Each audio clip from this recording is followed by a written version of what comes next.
بسم الله الرحمن الرحيم والصلاة والسلام على سيد المرسلين وعلى آله وصحبه أجمعين أما بعد. Tukiendelea kueleza visa vya as-salafu salih katika kitabu cha Hakadha Kana Salaf, Sheikh Ibn Baz rahimahullah katika kutafsiri aya Allah subhanahu wa ta'ala alipomwelezea Ibrahim aliposema wa idh yarfa'u Ibrahim alqawa'ida min albayt wa Ismail rabbana taqabbal minna. Ibn Baz akasema maneno kama haya, alilia kwanza, akalia akasema abdun makhsus li'amalin makhsus fi makanin makhsus wa ma dhalika yas'alu al-qabula. Kwa hivyo hapa Ibn Baz amelia sana kuangalia abdun makhsus, Ibrahim ni mtume, Ismail ni mtume, Allah subhanahu wa ta'ala amewatumiliza hawa.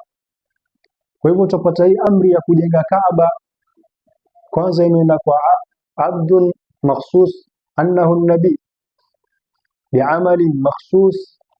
Amali ya Kaaba si amali ambayo kwamba inafanywa na kila mtu, fi makani makhsus, katika mahali ambapo ni makhsus ndio unapata paka sahihi Kaaba inaendewa na watu yatuna unasu min fajjin amir, kutoka sehemu mbalimbali continent tofauti tofauti kuja kwenye Kaaba,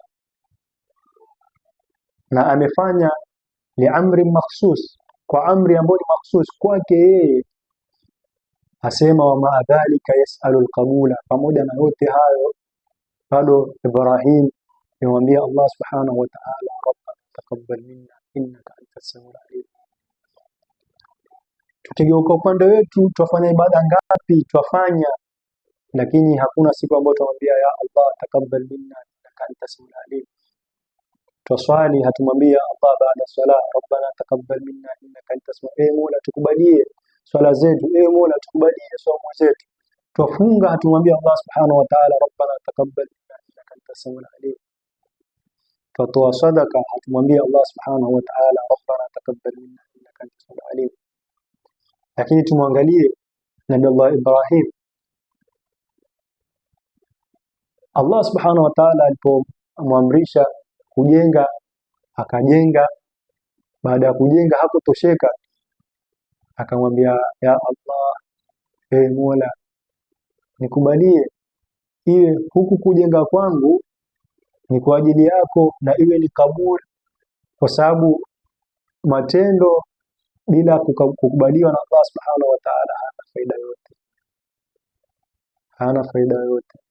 Kwa hivyo hata ukaswali swala miaka 1000 kama Allah subhanahu wa ta'ala hizo swala hatozikubali, basi hazina faida. Kwa hivyo hapo tupata kujifunza kama nabii min al-anbiya amefanya baada ya kuamrishwa na yaomba kabul kutoka kwa Allah subhanahu wa ta'ala. Je, sisi mimi na wewe ambao ni watu wenye kuasi sana, ni watu ambao wana mapungufu sana, yani hatukosi kasoro kila kwa tunalolifanya na bado twasahau kuomba kabuli. Kwa hivyo kila tunaposoma na kupata maani kwa watu wakubwa kama hawa, sisi tunapata kujiona kwa sisi pia na sisi tunafaa kuomba kabuli. Kwa hivyo tunawahimiza ndugu Waislamu, unaposwali, unapofunga, unapofanya jambo lolote, baada ya kulimaliza basi mwambie Allah subhanahu wa ta'ala rabbana taqabbal minna innaka antas samiul alim. Wa sallallahu ala sayyidina Muhammadin wa ala alihi wa sahbihi ajma'in. Amma ba'd.